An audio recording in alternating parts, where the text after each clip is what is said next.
நமது கேசி ட்ரிச்சி யூடியூப் சேனலை சப்ஸ்கிரைப் பண்ணுங்க. Like, share and comment.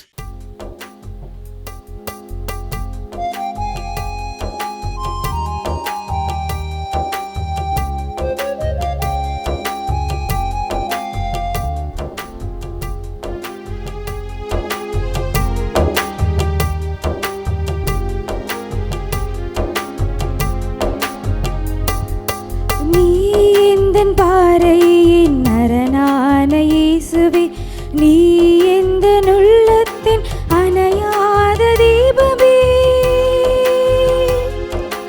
அணையாத தீபமே. இயேசுவே, இயேசுவே, இயேசுவே, இயேசுவே, நீ எந்த பாறையின் நரனான இயேசுவே, நீ உள்ளத்தின் அணையாத தீபமே.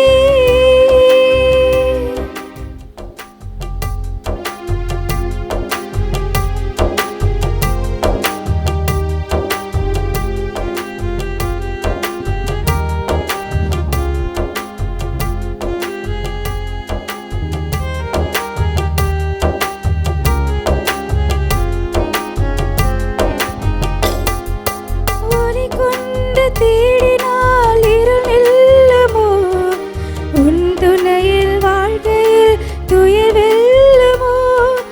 ஒளி கொண்டு தேடினால் இருள் நில்லுமோ, உன் துணையில் வாழ்க்கையில் துயர் வெல்லுமோ. தடை கோடி வரலாம், உள்ளம் தவித்தோடி விடலாம். தடை கோடி வரலாம், உள்ளம் தவித்தோடி விடலாம். ஆனாலும் உன் வார்த்தை உண்டு, எது போனாலும் உன்னில் தஞ்சம் உண்டு. இயேசுவே, இயேசுவே, இயேசுவே, இயேசுவே.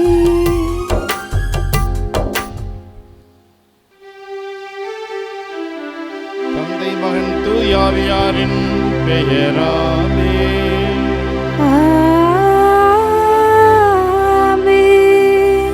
நம் ஆண்டவராகிய இயேசு கிறிஸ்துவின் அருளும் கடவுளின் அன்பும் தூய ஆவியானவருடைய நட்புறவும் உங்கள் அனைவரோடும் இருப்பதாக. உம் ஆன்மாவோடும் இருப்பதாக. தூய மறை நிகழ்வுகளை கொண்டாட நாம் தகுதி பெறும் பொருட்டு நம் பாவங்களை ஏற்றுக்கொள்வோம். எல்லாம் வல்ல இறைவனிடமும் சகோதர சகோதரிகளே உங்களிடமும் நான் பாவி என ஏற்றுக்கொள்கிறேன்.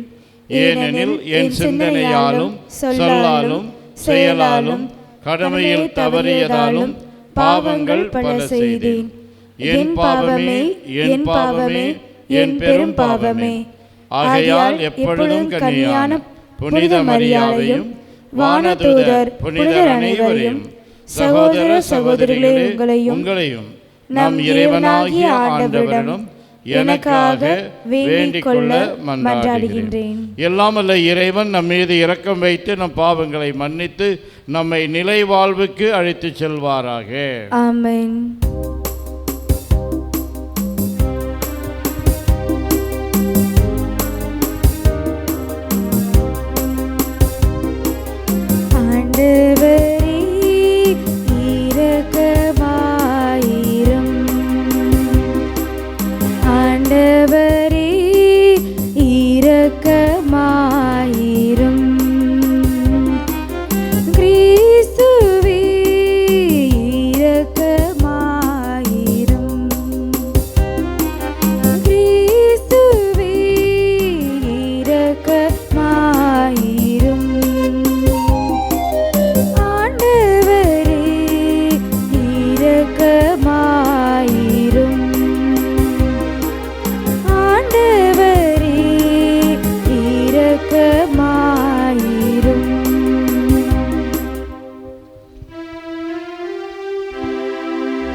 ஆண்டவரே, உம்மையே நம்பி உம்முடைய அன்பில் நிலைத்திருப்பவர்களை நீர் என்றும் கைவிடுவதில்லை.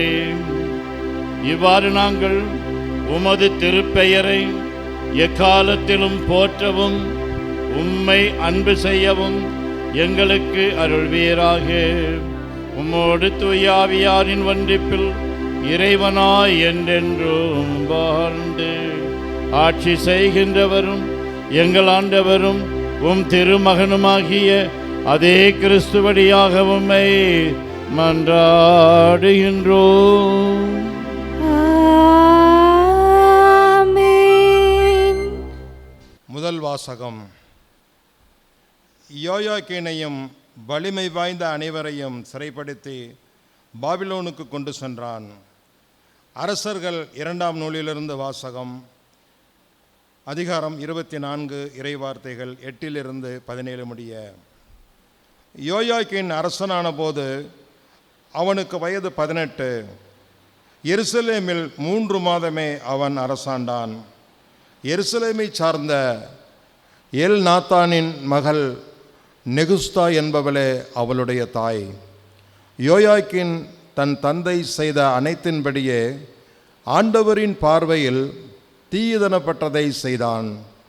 அக்காலத்தில் பாபிலோனிய மன்னன் நெபுகத்நேசரின் படைவீரர் எருசலேமின் மீது படையெடுத்து வந்து நகரை முற்றுகையிட்டனர்.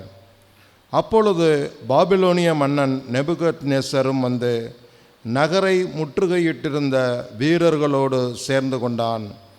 எனவே யூதாவின் அரசன் யோயாக்கீனும் அவன் தாயும் அவன் அலுவலர்களும் தலைவர்களும் அதிகாரிகளும் பாபிலோன் மன்னனிடம் சரணடைந்தனர். அவனை பாபிலோன் மன்னன் தான் ஆட்சியேற்ற 8ஆம் ஆண்டில் சிறைப்படுத்தினான். பின்பு அவன் ஆண்டவரின் இல்லத்திலும் அரண்மனையிலும் இருந்த செல்வங்கள் எல்லாம் எடுத்து சென்றான். ஆண்டவர் உரைத்த வாக்கின்படி ஆண்டவரின் இல்லத்தில் இஸ்ரேலின் அரசர் சாலமோன் செய்து வைத்திருந்த எல்லா பொன்கலங்களையும் துண்டு துண்டாக்கினான். மேலும் அவன் எருசலேம் முழுவதையும் தலைவர்கள் அனைவரையும் ஆற்றல் வாய்ந்த 16,000 படை வீரர்களையும் சிற்ப கலைஞர்களையும் கொல்லர்களையும் நாடு கடத்தினான். நாட்டில் ஏழை மக்களை தவிர எவரையும் விட்டு வைக்கவில்லை. மேலும் அவன் யோயாக்கீனையும் அரசனின் தாயையும் மனைவியரையும் அவனுடைய அதிகாரிகளையும் நாட்டின் தலைவர்களையும் எருசலேமிலிருந்து பாபிலோனுக்கு நாடு கடத்தினான். மேலும் வலிமை வாய்ந்த 7,000 பேர்களை கொண்ட முழு படையையும் போர்த்திறனும் உடல் ஆற்றலும் கொண்ட 1000 தச்சர்களையும் கொத்தர்களையும் அவன் சிறைப்படுத்தி பாபிலோனுக்கு கொண்டு சென்றான். யோயாக்கீனுக்கு பதிலாக அவனுடைய சிறிய தந்தை மத்தனியாவை அரசனாக்கி அவனது பெயரை செதேக்கியா என்று மாற்றினான். ஆண்டவரின் அருள்வாக்கு. இறைவனுக்கு நன்றி. பதிலுரை பாடல். திருப்பாடல் 79. நீங்கள் அனைவரும் பாட வேண்டிய பல்லவி. உமது பெயரின் மாட்சியை முன்னிட்டு எங்களை விடுவியும் ஆண்டவரே.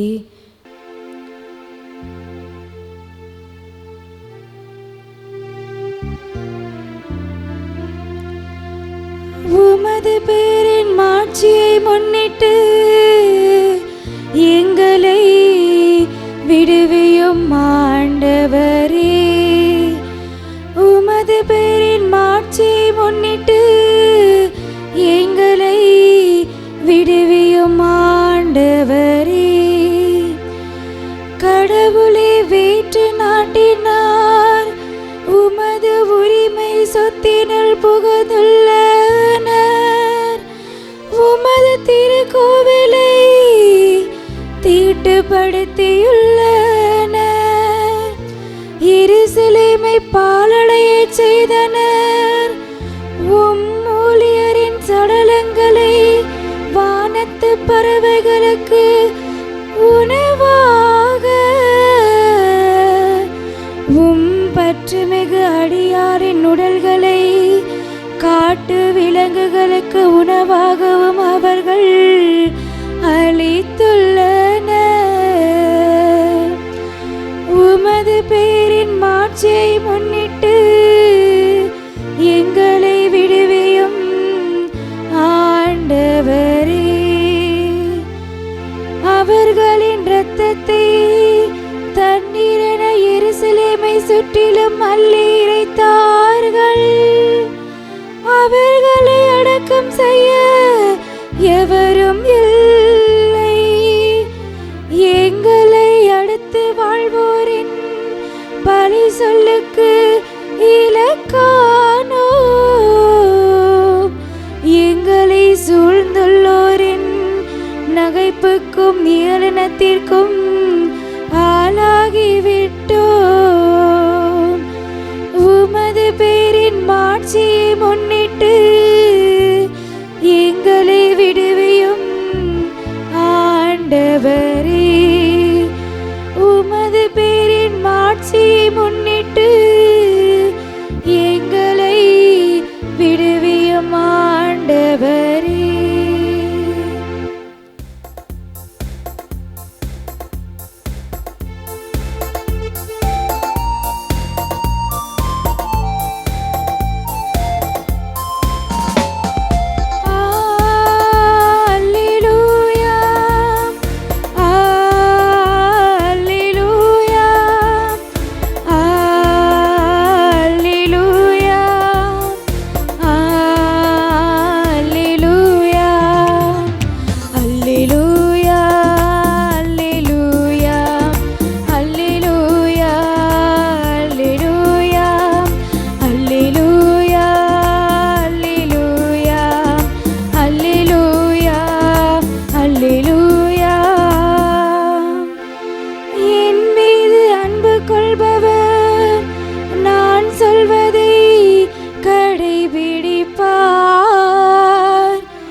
தந்தையும் அவர் மீது அன்பு கொள்வார். நாங்கள் அவரிடம் வந்து அவருடன் குடிகொள்வோம் என்கிறார் ஆண்டவர். அல்லேலூயா, அல்லேலூயா, அல்லேலூயா, அல்லேலூயா, அல்லேலூயா. ஆண்டவர் உங்களோடு இருப்பாராக. ஆன்மாவோடும் இருப்பாராக. மத்தேயு எழுதிய தூய நற்செய்தியிலிருந்து வாசகம். ஆண்டவரே, மாட்சி உமக்கே. கற்பாறை மீதும் மணல் மீதும் கட்டப்பட்ட வீடுகள். மத்தேயு எழுதிய நற்செய்தி அலகு 7 21 முதல் 29 முடிய உள்ள இறை சொற்றொடர்கள்.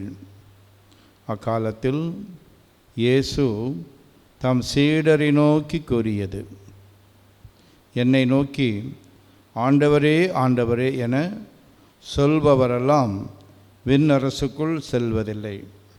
மாறாக விண்ணுலகிலுள்ள என் தந்தையின் திருவுளப்படி செயல்படுபவரே செல்வர். அந்நாளில் பலர் என்னை நோக்கி ஆண்டவரே ஆண்டவரே, உம் பெயரால் நாங்கள் இறைவாக்கு உரைக்கவில்லையா? உம் பெயரால் பேய்களை ஓட்டவில்லையா? உம் பெயரால் வல்ல செயல்கள் பல செய்யவில்லையா என்பர். அதற்கு நான் அவர்களிடம், உங்களை எனக்கு தெரியவே தெரியாது. நெறிகேடாக செயல்படுவோரே, என்னை விட்டு அகன்று போங்கள் என வெளிப்படையாக அறிவிப்பேன். ஆகவே நான் சொல்லும் இவ்வார்த்தைகளை கேட்டு இவற்றின்படி செயல்படுகிற எவரும் பாறை மீது தம் வீட்டை கட்டிய அறிவாளிக்கு ஒப்பாவார். மழை பெய்தது, ஆறு பெருக்கெடுத்து ஓடியது, பெரும் காற்று வீசியது. அவை அவ்வீட்டின் மேல் மோதியும் அது விழவில்லை, ஏனெனில் பாறையின் மீது அதன் அடித்தளம் இடப்பட்டிருந்தது.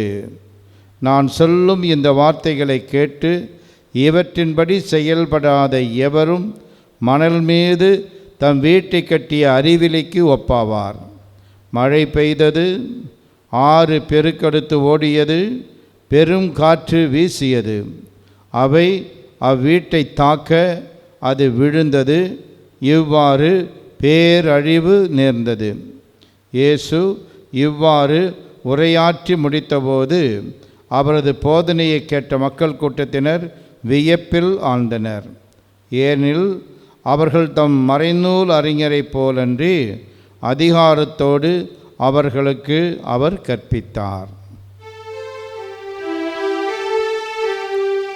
ஆண்டவரின் அருள்வாக்கு.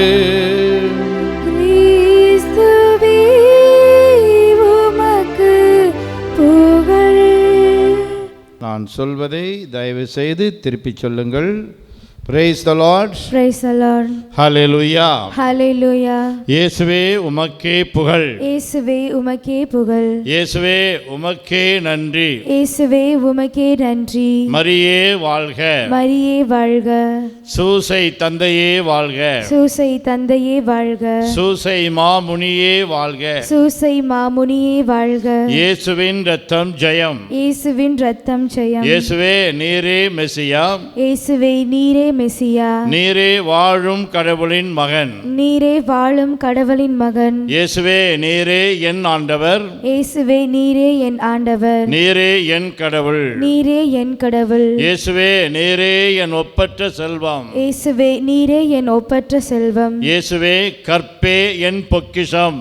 இயேசுவே கற்பே என் பொக்கிஷம். இயேசுவே நீரே என் ஆயர். இயேசுவே நீரே என் நாயர். எனக்கு ஏதும் குறையில்லை. எனக்கு ஏதும் குறையில்லை. எனக்கு ஏதும் கவலை இல்லை. எனக்கு ஏதும் கவலை இல்லை. எனக்கு ஏதும் பயம் இல்லை. எனக்கு ஏதும் பயம் இல்லை. இயேசுவே நீரே என் ஆன்ம உணவு. இயேசுவே நீரே என் ஆன்ம உணவு. நீரே என் ஆன்ம பானம். நீரே என் ஆன்ம பானம். நீரே என் ஆன்ம பலன். நீரே என் ஆன்ம பலன். பாவ சங்கீர்த்தனம் என்ற பாவ சங்கீதனம் என்ற ஒப்புரவு அருள்சாதனத்தின் வழியாக ஒப்புரவு அருள் சாதனத்தின் வழியாக நீரே என் பாவங்களை எல்லாம் மன்னிக்கிறீர். நீரே என் பாவங்களை எல்லாம் மன்னிக்கின்றீர். என் நோய்களை எல்லாம் குணமாக்குகின்றீர். என் நோய்களை எல்லாம் குணமாக்குகின்றீர். வாழ்வாதாரங்களை ஆசீர்வதிக்கிறீர். ஆசீர்வதிக்கிறீர். நன்றி இயேசுவே. நன்றி இயேசுவே. நான் சொன்னதை திருப்பி சொன்னீர்கள், ரொம்ப நன்றி. பிரியமானவர்களே, இன்று வாசிக்கப்பட்ட மத்தேயு நற்செய்தி 7வது பிரிவிலே வரக்கூடிய 25 29 முடிய உள்ள இந்த பகுதியைத்தான்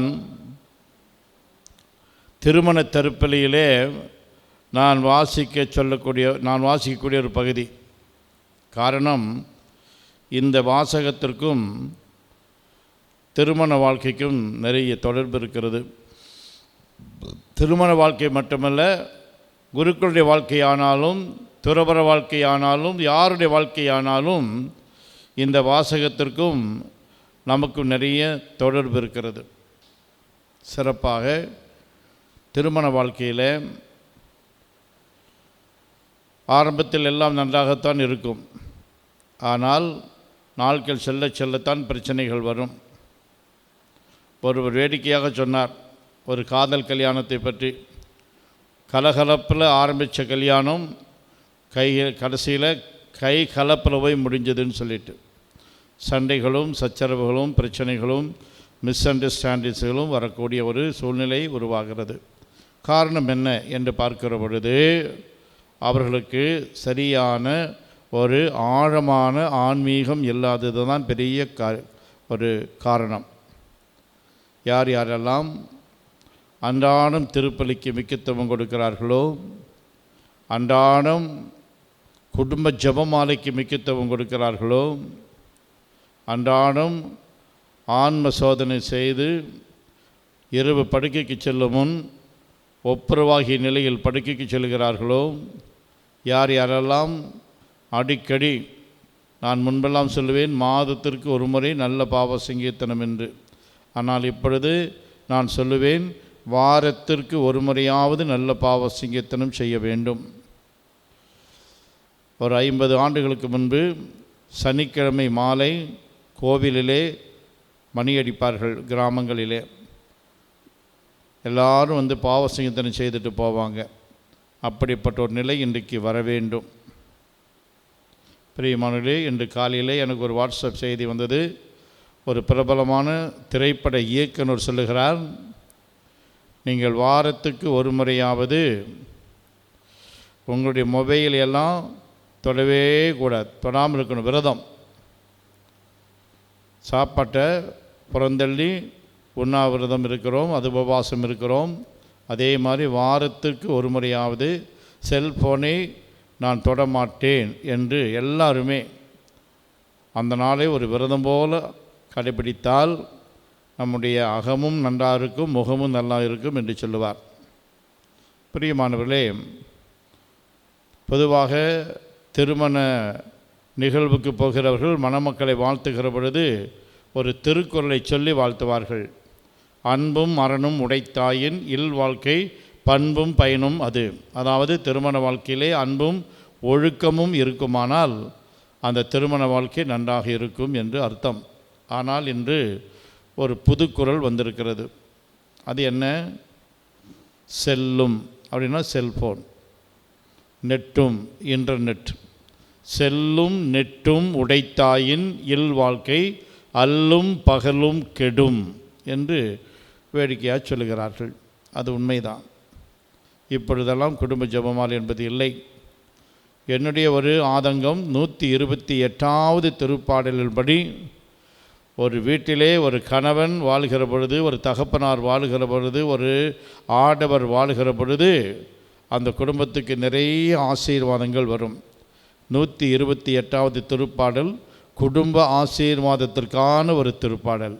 அங்கே சொல்லப்பட்டிருக்கிறது, ஆண்டவருக்கு அஞ்சி நடக்கும் ஆடவர் என்று தான் போட்டிருக்கிறது. ஆம்பளை, அது ஹஸ்பண்டாக இருக்கலாம், தகப்பனாக இருக்கலாம், யாராக இருந்தாலும் சரி, குடும்ப தலைவன் அவர்தான் கோயிலுக்கு போகிற விஷயத்திலும் சரி, ஜெபமாலை ஜபிக்கிற விஷயத்திலும் சரி, ஞான காரியங்கள் ஆன்ம காரியங்களிலே முதல் ஆளாக இருக்க வேண்டும். அப்படி இருந்தால் அவன் என்னென்ன ஆசீர்வாதங்களை பெறுவான் என்று அங்கே சொல்லப்பட்டிருக்கிறது. ஆகவே பிரியமானவர்களே, இன்றைக்கு கற்பாறை மீது கட்டப்பட்ட வீடு என்பது ஜெபத்தின் மீது கட்டப்பட்ட வீடு. ஜெபமே ஜெயம் என்று சொல்வதை கேள்விப்பட்டிருக்கிறீர்கள். ஆனால் சமீபத்தில் ஒரு கத்தோலிக்க குருவானவர் சொன்னார், அது நமக்கு பொருந்தாது அந்த வார்த்தைகள். பாத்திமாவிலே அன்னை மரியாள் காட்சி கொடுத்த பொழுது ஜெபம் செய்யுங்கள், தவம் செய்யுங்கள் என்று ரெண்டையும் இணைத்து சொன்னார். ஆகவே தபத்தோடு கூடிய ஜெபமே ஜெயம், வெறும் ஜெபம் அல்ல, தபத்தோடு கூடிய ஜெபமே ஜெயம். லூக்கா நற்செய்தி 17வது அதிகாரம், 9வது அதிகாரம், மார்க்கு நற்செய்தி 9ஆம் அதிகாரம், இந்த 2 இடங்களிலும் ஒரு நிகழ்வு சொல்லப்பட்டிருக்கிறது. இயேசு அவரோடு கூட 3 சீடர்கள் இரவெல்லாம் அங்கே தாபோர் மலையில் இருக்கிறார்கள். காலையிலே இறங்கி வருகிறார்கள். ஒரு சவால் காத்திருக்கிறது. சவால் என்ன சவால்? ஒரு பையன், அவனுக்கு ஒரு வியாதி. அது என்ன வியாதி என்றால், திடீரென்று நீரிலே விழுவான், நெருப்பிலும் விழுவான். இதை இன்றைக்கு உளவியலிலே பைப்போலார் டிஸார்டர் என்று சொல்லுகிறார்கள். எக்ஸ்ட்ரீம், நீரும் நெருப்பும் எதிரும் புதிருமானது. அந்த மாதிரி தான் ஒரு சிலருடைய வாழ்க்கையும் இருக்கும். காலையில் நல்லா சிரித்து பேசிகிட்டு இருப்பாங்க, சாயந்தரமாச்சுன்னா மூட் அவுட் ஆயிரும், பக்கத்துக்கு போகவே முடியாது. Extreme bipolar. பிரியமானவர்களே, அதுபோல் நம்முடைய வாழ்க்கையிலும் கூட அந்த இடத்துல ஆண்டவர் அப்போஸ்தலரால் ஒன்றும் செய்ய முடியல, அந்த பையனை குணமாக்க முடியல. ஆண்டவர் குணமாக்கிடுறாரு. குணமாக்கின பிறகு அப்போஸ்தலர் கேட்குறாங்க, ஏன் எங்களால் அந்த பேயை ஓட்ட முடியல? அப்போ ஆண்டவர் சொல்லுவார், இந்த மாதிரியான பேய் ஜெபத்தினால் மட்டும் ஓடாது, நோன்போடு கூடிய ஜெபம் தேவை என்று சொல்வார். ஆகவே நமக்கு நோன்போடு கூடிய, ஒருத்தல் முயற்சிகளோடு கூடிய, உபவாசத்தோடு கூடிய ஜெபம் இருந்தால்தான் இந்த காரியங்களிலே நாம் வெற்றி பெற முடியும். இங்கே 3 விஷயங்கள் சொல்லப்பட்டிருக்கிறது. அங்கே என்ன சொல்லப்பட்டிருக்கிறது? மழை பெய்தது, ஆறு பெருக்கெடுத்து ஓடியது, பெரும் காற்று வீசியது, இந்த 3ம் வீட்டின் மேல் மோதியது. இந்த 3 எப்படி புரிந்து கொள்ள வேண்டும் என்று சொன்னால், உலகம், மாமிசம், பிசாசு. அன்ஹோலி ட்ரினிட்டி என்று சொல்லுவார்கள். பாப்புலராக வேண்டும் என்ற ஆசை, அதுதான் உலகம். மாமிசம், பரிசுத்த தண்டனைக்கு அது கற்புக்கு விரோதமான பாவங்கள் செயல்பாடுகள். பிசாசு என்று சொல்லுகிற பொழுது அது காசு தான், காசு ஆசை, பண ஆசை. இந்த மூன்று வரும் என்று சொன்னால் அந்த வீட்டில் நிம்மதி இருக்காது. இந்த மூன்று வந்து மோதியது, ஆனாலும் அந்த வீடு விடவில்லை. ஏனெனில் பாறையின் மீது அதன் அடித்தளம் இடப்பட்டிருந்தது. பாறை என்பது என்னை பொறுத்த வரைக்கும் ஜெப வாழ்க்கையை குறிக்கிறது, அன்றாடம் திருப்பலியை குறிக்கிறது. 1 மணி நேரமாகிலும் ஆண்டவருடைய பிரசன்னத்திலே, நற்கருணை பிரசன்னத்திலே இருப்பதை குறிக்கிறது, அடரேஷன். ஆகவே ஜெபம் நம்முடைய வாழ்க்கையினுடைய மையமாக இருக்க வேண்டும். அப்படிப்பட்ட ஒரு வாழ்க்கையை நாம் வாழ்கிற பொழுது அந்த வீட்டிலே பிரச்சனைகள் வரும். திருப்பாடல் 34 சொல்லுகிறது, நீதிமானுக்கு வரக்கூடிய துன்பங்கள் பல பல, ஆனால் அவை அனைத்திலிருந்தும் ஆண்டவர் அவனை விடுவிப்பார் என்று திருப்பாடல் 34:8 வாசிக்கிறோம். ஆகவே நம்முடைய வாழ்க்கையில் நான் டெய்லி கோயிலுக்கு போகிறேன், ஜெபம் பண்ணுறேன், அதனால் என் வாழ்க்கையில் பிரச்சனையே இருக்காது என்று சொல்ல முடியாது. நிறைய பிரச்சனைகள் வரும், ஆனாலும் ஆண்டவர் அவர்களை கைவிடவே மாட்டார். ஆக இந்த நாளில் நம்முடைய குடும்பங்களை எல்லாம் ஆண்டவருடைய திரு இறுதிக்கு ஒப்புக் கொடுப்போம். நாம் இன்னும் ஜூன் மாதத்தில் தான் இருக்கிறோம். இந்த ஜூன் மாதம் முழுவதும் சேசுவினுடைய திரு இறுதிக்கென்று ஒப்புக் கொடுக்கப்பட்ட மாதம். ஆகவே மரியாவின் வழியாக நம்முடைய குடும்பங்களை சேசுவினுடைய திரு இறுதிக்கு ஒப்புக் கொடுப்போம். ஜெபிக்கின்ற பிள்ளைகளாக இருப்போம். நம்முடைய குழந்தைகளுக்கும் ஜெபிக்க கற்றுக் கொடுப்போம். வாரத்துக்கு ஒரு முறை செல்ஃபோனை கையில் தொடவே மாட்டேன், இன்றைக்கு பகல் முழுவதும் இரவு முழுவதும் என்று 24 மணி நேரமும் நாம் அந்த செல்ஃபோனை ஒதுக்கி வைத்து வாழ்ந்து பாருங்கள். நம்முடைய குடும்பங்களிலே ஒரு மாற்றம் ஏற்படும். ஆக இந்த நாளிலே நம்முடைய குடும்பங்கள் எல்லாம் ஆண்டவருக்கு ஒப்புக் கொடுப்போம். ஆண்டவருடைய பிரசன்னத்தால் நிரம்பி காணப்படுவோம். அப்பொழுது கற்பாறையின் மீது கட்டப்பட்ட அந்த அறிவாளியை போன்றதாக நம்முடைய வீடுகள், நம்முடைய வாழ்க்கையில் இருக்கும்.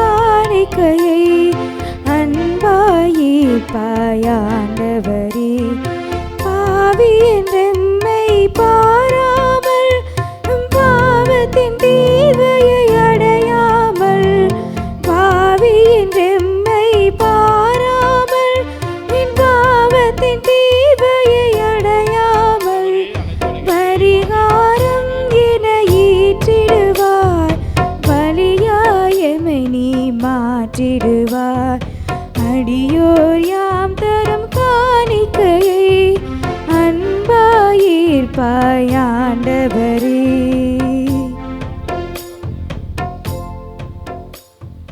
சகோதர சகோதரிகளே, என்னுடையதும் உங்களுடையதுமான இப்பலி எல்லாம் வல்ல தந்தையாகிய கடவுளுக்கு ஏற்றதாக முடியும் மன்றாடுங்கள். ஆண்டவர் தமது பேரின் புகழ்ச்சிக்காகவும் மாட்சிக்காகவும் நமது நன்மைக்காகவும் புனித திரு அவையின் அனைத்து நலன்களுக்காகவும் உமது கையெழுந்திருப்பலியை ஏற்றுக்கொள்வாராக. ஆண்டவரே, எங்களை உம்மோடு ஒப்புரவாக்கும் இப்புகழ்ச்சி பலியை ஏற்றருளும். அதனால் நாங்கள் தூயோராக்கப்பட்டு உம்மை மகிழ்விக்கும் எங்கள் மனங்களின் காணிக்கைகளை உமக்கு அளித்திட அருள்வீராக. எங்கள் ஆண்டவராகிய அதே கிறிஸ்து வழியாக உம்மை மன்றாடுகின்றோம்.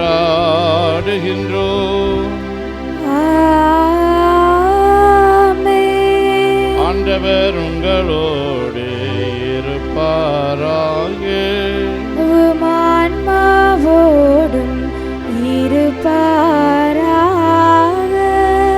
இதயங்களை மேலே எழுப்புங்கள். ஆண்டவரிடம் எழுப்பியுள்ளோம். நம் இறைவனாகிய ஆண்டவருக்கு நன்றி கூறுவோம். அது தகுதியும் நீதியும் ஆனதே. ஆண்டவரே, தூயவரான தந்தையே, உம் அன்பார்ந்த மகன் இயேசு கிறிஸ்து வழியாக எந்நாளும் எவ்விடத்திலும் நாங்கள் உமக்கு நன்றி செலுத்துவது மெய்யாகவே தகுதியும் நீதியுமாகும். எங்கள் கடமையும் மீட்புக்கு உரிய செயலும் ஆகும். உம் வார்த்தையான அவர் வழியாக அனைத்தையும் படைத்தீர். அவரையே மீட்பராகவும் ஈடேற்றுபவராகவும் எங்களுக்கு அனுப்பினீர். அவர் தூய ஆவியாரால் உடலெடுத்து கன்னிமரியாவிடமிருந்து பிறந்தார். அவர் உமது திருவுளத்தை நிறைவேற்றி புனித மக்களை உமக்கு பெற்றுத்தர தம் கைகளை விரித்து பாடுபட்டார். இவ்வாறு அவர் சாவை வென்று உயிர்ப்பை வெளிப்படுத்தினார்.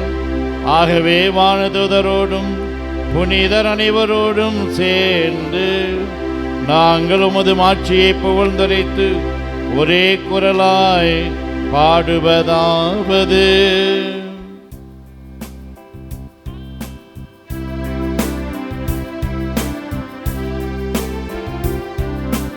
தூயவர் தூயவர் தூயவர் வான்படைகளின் கடவுளாம் ஆண்டவர். விண்ணகமும் மண்ணகமும் உமது மாட்சியால் நிறைந்துள்ளன. உன்னதங்களிலே ஓசன்னா, உன்னதங்களிலே ஓசன்னா. ஆண்டவர் பெயரால் வருகிறவர் ஆசி பெற்றவர். உன்னதங்களிலே ஓசன்னா, உன்னதங்களிலே ஓசன்னா.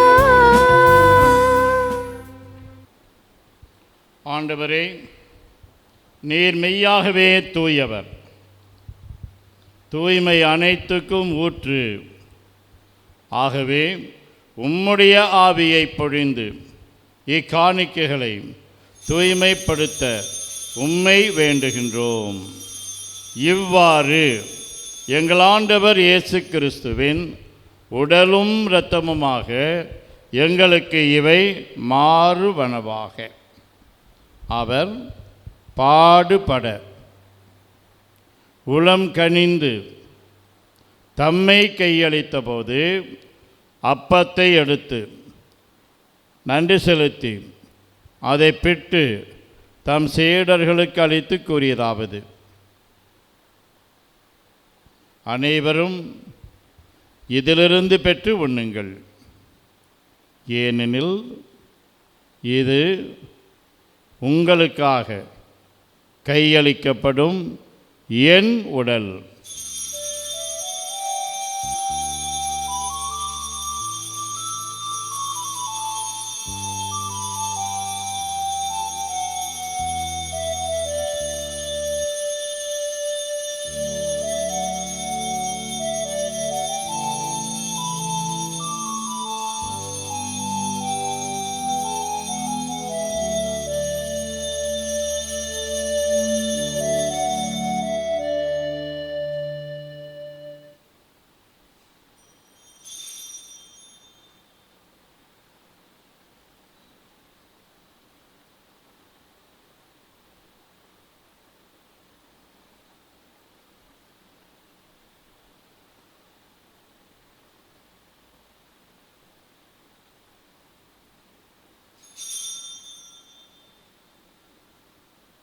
அவனமே இரவு விருந்தை அருந்திய பின் கிண்ணத்தையும் எடுத்து மீண்டும் உமக்கு நன்றி கூறி தம் சீடர்களுக்கு அளித்து அவர் கூறியதாவது: அனைவரும் இதிலிருந்து பெற்று பருகுங்கள், ஏனெனில் இது புதிய நிலையான உடன்படிக்கைக்கு உரிய என் இரத்தத்தின் கிண்ணம்.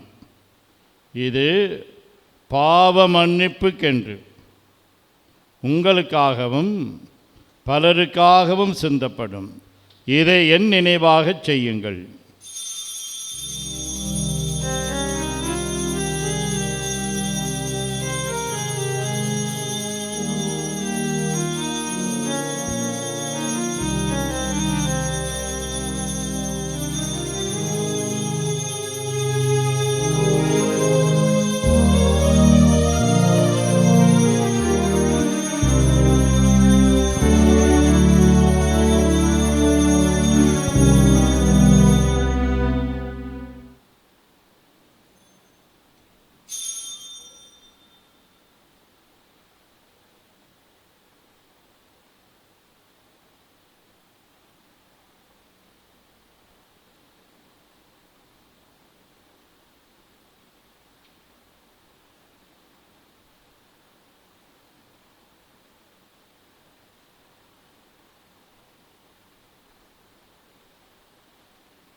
நம்பிக்கையின் மறைபொருள்.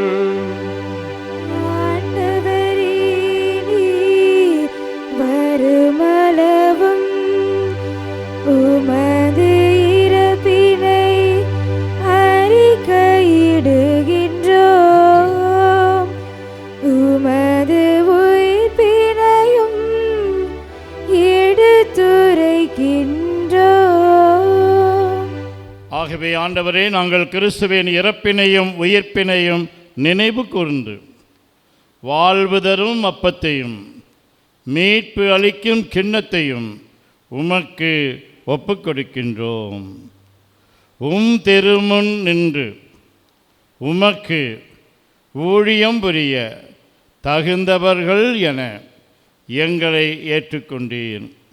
எனவே உமக்கு நன்றி செலுத்துகின்றோம். மேலும் கிறிஸ்துவின் உடலிலும் இரத்தத்திலும் பங்கு கொள்ளும் எங்களை தூய ஆவியார் ஒன்று சேர்க்க வேண்டுமென உம்மை தாழ்மையுடன் மன்றாடுகின்றோம். ஆண்டவரே, உலகெங்கும் பரவியிருக்கும் உமது திரு அவையை நினைவு கூர்ந்தருளும். எங்கள் திருத்தந்தை லியோ, எங்கள் ஆயர் ஆரோக்கியராஜ், எல்லா திருநிலையினர் ஆகிய அனைவரோடும் உமது திரு அவை அன்பில் நிறைவு பெறச் செய்தருளும். மேலும் உயிர்த்தெழும் எதிர்நோக்குடன் துயில் கொள்ளும் எங்கள் சகோதரர் சகோதரிகளையும் இறந்தோர் அனைவரையும் இரக்கத்துடன் நினைவு கூர்ந்து உமது திருமுக ஒளியினுள் ஏற்றருளும். எங்கள் அனைவர் மீதும் இரக்கமாயிரும். கடவுளின் கன்னித்தாயான புனித மரியா, அவருடைய கணவரான புனித யோசேப்பு, புனித திருத்தூதர்கள், இவ்வுலகில் உமக்கு உகந்தவராய் இருந்தோர் ஆகிய புனிதர் அனைவருடனும் நாங்கள் நிலைவாழ்வில் பங்கு கொள்ளும் தகுதி பெற்று திருமகன் இயேசு கிறிஸ்து வழியாக உம்மை புகழ்ந்தேத்தும் வரமருள உம்மை மன்றாடுகின்றோம்.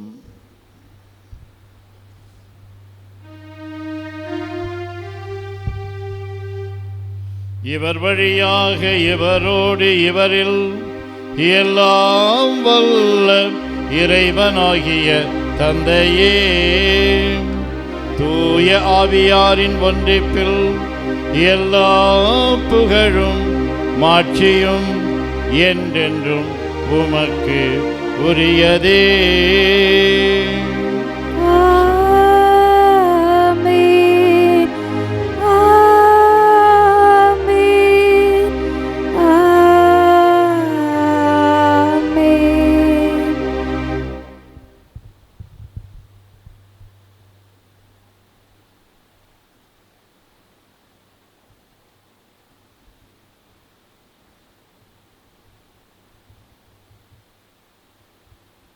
மீட்பரின் கட்டளையால் கற்பிக்கப்பட்டு இறை படிப்பினையால் பயிற்சி பெற்ற நாம் துணிந்து சொல்வோம். விண்ணுலகில் இருக்கின்ற எங்கள் தந்தையே, உமது பெயர் தூயது என போற்ற பெறுக. உமது ஆட்சி வருக.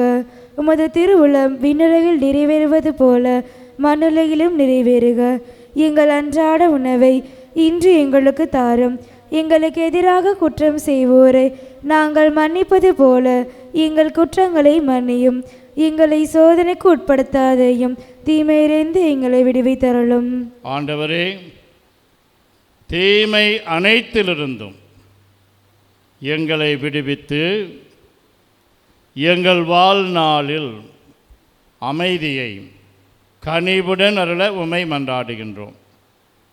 உமது இரக்கத்தின் உதவியால் நாங்கள் பாவத்திலிருந்து எப்போதும் விடுதலை பெற்று யாதொரு கலக்கமும் இன்றி நலமாயிருப்போமாக.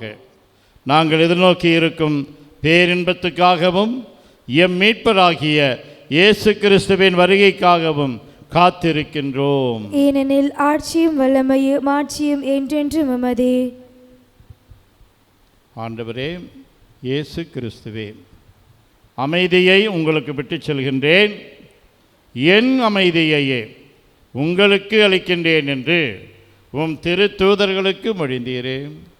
எங்கள் பாவங்களை பாராமல் உமது திரு அவையின் நம்பிக்கையை கண்ணோக்கி உமது திருவுளத்திற்கு ஏற்ப அதற்கு அமைதியையும் ஒற்றுமையையும் அளித்தருள்வீராக. என்றென்றும் வாழ்ந்து ஆட்சி செய்கின்றவர் நீரே. ஆமென். ஆண்டவருடைய அமைதி உங்களோடு என்றும் இருப்பதாக. உம் ஆன்மாவோடும் இருப்பதாக. ஒருவருக்கு ஒருவர் அமைதியை பகிர்ந்து கொள்வோம். அமைதி, அமைதி, அமைதி. நம் ஆண்டவர் இயேசு கிறிஸ்துவின் திருவுடலும் திரு இரத்தமும் இங்கு ஒன்றாய் கலந்து இதை உட்கொள்ளும் நமக்கு நிலை வாழ்வு அளிப்பதாக. உலகின் பாவங்களை போக்கும் இறைவனின் செமரியே எங்கள் மேல் இரக்கமாயிரும். உலகின் பாவங்களை போக்கும் இறைவனின் செமரியே எங்கள் மேல் இரக்கமாயிரும். உலகின் பாவங்களை போக்கும் இறைவனின் செமரியே எங்களுக்கு அமைதியை அளித்தருளும். ஆண்டவரே இயேசு கிறிஸ்துவே, நாங்கள் உட்கொள்ளும் உம் திருவுடலும் திரு இரத்தமும் எங்களை நீதி தீர்ப்புக்கும் தண்டனைக்கும் உள்ளாக்காமல் உமது பரிவிரக்கத்தால் எங்கள் மனதுக்கும் உடலுக்கும் பாதுகாப்பாகவும் நலம் அளிக்கும் அருமருந்தாகவும் இருப்பனவாக. நாங்கள் ஒருபோதும் பாவம் செய்து உம்மை விட்டு பிரியப்படாதேயும்.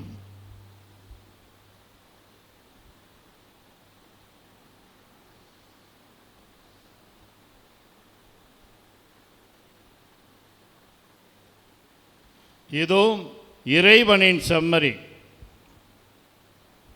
இவரே உலகின் பாவங்களை போக்குபவர். செம்மறியின் விருந்துக்கு அழைக்க பெற்றோர் பேறு பெற்றோர். ஆண்டவரே, நீர் என்னத்தில் எழுந்தருளி வர நான் தகுதியற்றவள். ஆனால் ஒரு வார்த்தை மட்டும் சொல்லியருளும், எனது ஆன்மா நலமடையும். கிறிஸ்துவின் திருவுடலும் திரு இரத்தமும் நம்மை காத்து நிலை வாழ்வு அளிப்பதாக. ஆமென். ஆசை திருவிருந்துக்கான மன்றாட்டு. ஆண்டவரே, நீர் என் இல்லத்தில் எழுந்தருள நான் தகுதியற்றவன். ஆனால் ஒரு வார்த்தை மட்டும் சொல்லியருளும் என்று நூற்றுவர் தலைவன் ஜெபித்தது போல நாங்களும் இப்போது உம் திருப்பாதம் பணிந்து வேண்டுகிறோம். இனிய இயேசுவே, நாங்கள் தகுதியற்றவர்களாய் இருந்தாலும் எங்கள் தகுதியின்மையை பாராமல் நீர் எங்கள் உள்ளங்களில் எழுந்து வாரும். உம் அன்பிலும் அருளிலும் நாங்கள் நிலைத்திருக்க எம்முள் எழுந்து வாரும். உம் பிள்ளைகளாக உயிருள்ள உண்மை சாட்சிகளாக உமது நற்செய்தின்படி வாழ்பவர்களாக எங்களை உருமாற்ற வாரும். தந்தையின் திருவுளப்படி வாழ்ந்திட எங்களுக்கு துணை புரிந்திட வாரும். நன்மை செய்வதில் ஆர்வமுள்ளவர்களாய் தீமைகள் அனைத்திலிருந்தும் விடுதலை பெற்றவர்களாய் வாழவும் எங்களை வழிநடத்த வாரும். எல்லா நலன்களும் வளங்களும் எங்களை நிரப்ப வாரும். ஆமேன். ஆண்டவரே, நாங்கள் உட்கொண்ட திருவுணவை தூய உள்ளத்தோடு பெற்றுக்கொள்வோமாக. இவ்வாழ்வில் நாங்கள் பெற்றுக்கொண்ட இக்கொடை நிலை வாழ்வு அளிக்கும் அருமருந்தாகிட அருள் புரியும். மன்றாடுவோமாக.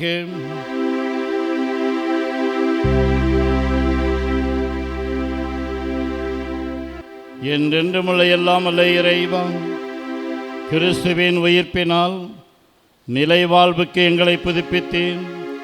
பாஸ்கா அருள் அடையாளத்தின் கனிகளை எங்களில் பெருகச் செய்து எங்கள் உள்ளங்களில் மீட்பளிக்கும் உணவின் ஆற்றலை பொழிந்தருளும். எங்கள் ஆண்டவராகிய அதே கிறிஸ்து வழியாக உம்மை மன்றாடுகின்றோம். ஆமென். ஆண்டவர் உங்களோடு இருப்பாராக. உம் ஆன்மாவோடும் இருப்பாராக. எல்லாம் வல்ல இறைவன் தந்தை மகன் தூயாவியானவர் உங்களுக்கு ஆசி வழங்குவாராக. ஆமென். தபத்தோடு கூடிய ஜப வாழ்க்கையின் மீது வீட்டை கட்டக்கூடிய அறிவாளிகளாக வாழ சென்று வாருங்கள். திருப்பலி நிறைவேறிற்று. இறைவனுக்கு நன்றி.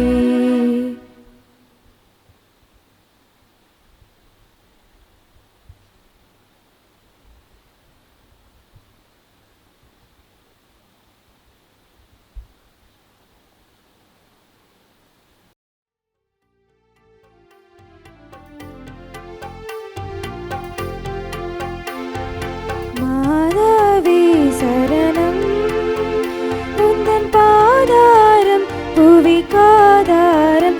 கன்னி மாதாவே சரணம், மா பாவம் எம்மை வீவாமல், மா பாவம் எம்மை வீவாமல். பாபாயி அருள் நீவாயி, கன்னி மாதாவே சரணம். மாசில்ல மனமும் இயேசுவின் உள்ளமும் மாந்தரின் தவறால் நோகுற கண்டோம். மாசில்ல மனமும் இயேசுவின் உள்ளமும் மாந்தரின் தவறால் நோகுற கண்டோம். ஜெபம் செய்வோம் தினம் ஜெபமாலை சொல்வோம், ஜெபம் செய்வோம் தினம் ஜெபமாலை சொல்வோம். பாவத்திற்காக பரிகாரம் புரிவோம். மாதாவே சரணம், உந்தன் பாதாரம் புவிக்காதாரம். கன்னி மாதாவே சரணம்.